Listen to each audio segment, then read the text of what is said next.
We roll the clock back 180 days. All these people got in and out of the market while this poor guy thought he was there.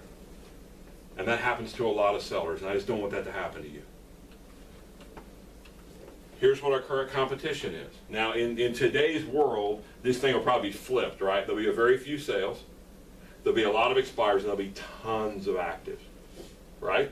Is that where your market is or not? Or is your market imbalance? No, It's tons of actives, very few sales. Okay. And that's okay. You'd still use the same form, still drill through it this way. And then lastly, the averages.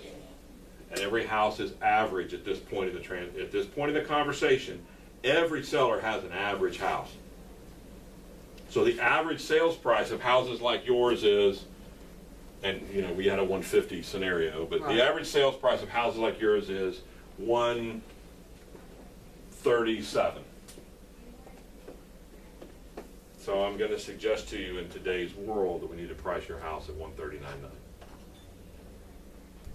I just want too much for my house. 150, I'm saying. Well, And that's the norm. we need to list your house at 139.9.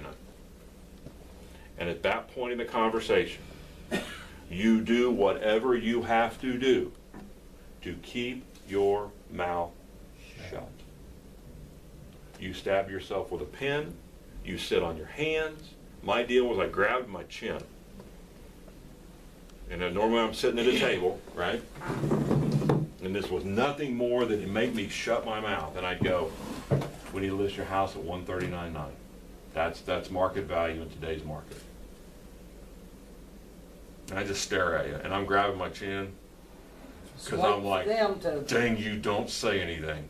Because what we will tend to do when that number is less than what they told us earlier, we'll throw it out there, and then we'll immediately pull it back and go, but you know, Right. we might be able to try this, or we might be able to try that. Now you just set that expectation for the seller versus the one that really should have been set, and you get through the listing, and you get it, and everything's good, and then 90 days from now, we got to go back and have this conversation again. And see, we still haven't talked marketing. And I'll be honest with you, it takes about that long to get through the process, a little longer, right on that second meeting. So this old junk of I'm in and out of a house in 45 minutes is a bunch of bunk.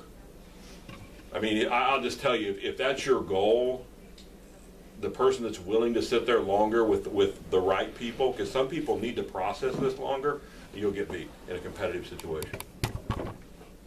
And then if we get an agreement on price, now we're going to talk marketing, but we're really not even going to talk marketing. We're going to talk how a marketplace works. And more, we're going to dig deeper into what a seller should expect and what's an unrealistic expectation. We're going to talk about, now that we've agreed that we like each other, we've agreed on a value, we're going to talk about how we're going to communicate through the process. We're going to talk about how it's you and me against the world. The only two people that care about whether your house sells are me and you. The marketplace doesn't care. The agents that are working with buyers, they just want to sell the buyer a house. The buyer just wants to buy a house, right? And that's part of it. So what we have to do is keep relaying information back and forth. I'm going to tell you everything that I know. I want you to tell me everything that you feel throughout this process. By the way, we're going to talk to each other once a week. Guarantee you will talk to me once a week. Even if I just call and say, I'm sorry nobody showed your house this week, I'll talk to you next week. We're going to talk to each other once a week. You're going to get a printed report of market activity every 2 weeks or 3 weeks or however you choose to set that up, right? I'm going to give you feedback from every showing. You're going to know what every person says about your house as they come through, and I don't edit them. You need to hear what people are saying about your house. And we'll talk in a second about some of the things I think we might need to do to enhance the marketability of it. And then you go through how the marketplace works.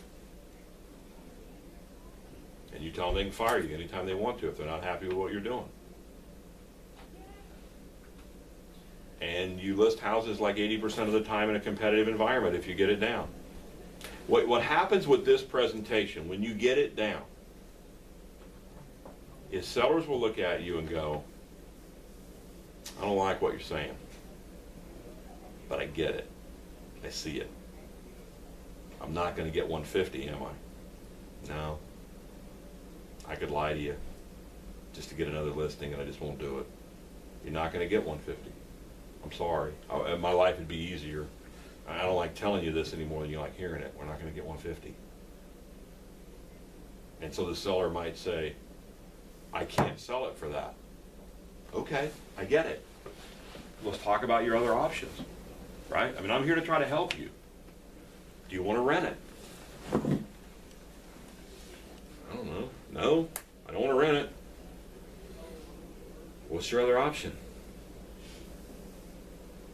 I don't know. What, did give it back to the bank? Well, I mean, that is an option for some of them, isn't it? Just walk away. You know what? Not what I came out here to do, but I mean, if you really can't, I mean, and the reality is you'll find somebody that will tell you they can get you 150. Because they're going to use your house as bait to get To sell themselves something more else. leads to go sell something else. And I just won't do it to you. I'm sorry, I won't. I'll just tell you up front, I won't do it to you. You said you, and because the key question in all of that little diatribe is on a scale of 1 to 10, how honest do you want me to be with you? And they will tell you somewhere between 8 and like 12. They don't all say 10. I did this with somebody the other day, and they're like 9.5. And I'm like, okay, what's a 9.5? She said, I want you to be nice, but I don't need to be beaten over the head with it. I said, oh, okay, I'm cool. 9.5. I'm just being honest. It is a completely different listing presentation. It is a completely different buyer presentation than you probably ever used. And I guarantee you, it resonates with people. You can do this presentation over the phone with somebody. All you have to do is email them the data at the don't send them the numbers first, right? But seriously, and here's how I know you can do this over the phone. Because this is the same recruiting conversation that I teach to brokers. It's exactly the same set of questions. What would you expect from your broker? What do you feel like your broker has the right to expect from you? How would your broker win with you? How would your broker lose with you? How honest do you want your broker to be with you? What has to happen in your real estate career for you to say it's a 10? What would make it a 10 plus, a 10 plus plus? And I know this works because I just did it over the phone last week with an agent I'd never met. And by the end of it, she said, what do I have to do to join this company? I'd never met this girl. I was in Vegas at convention. She wanted her broker to be a 9.5 on honesty.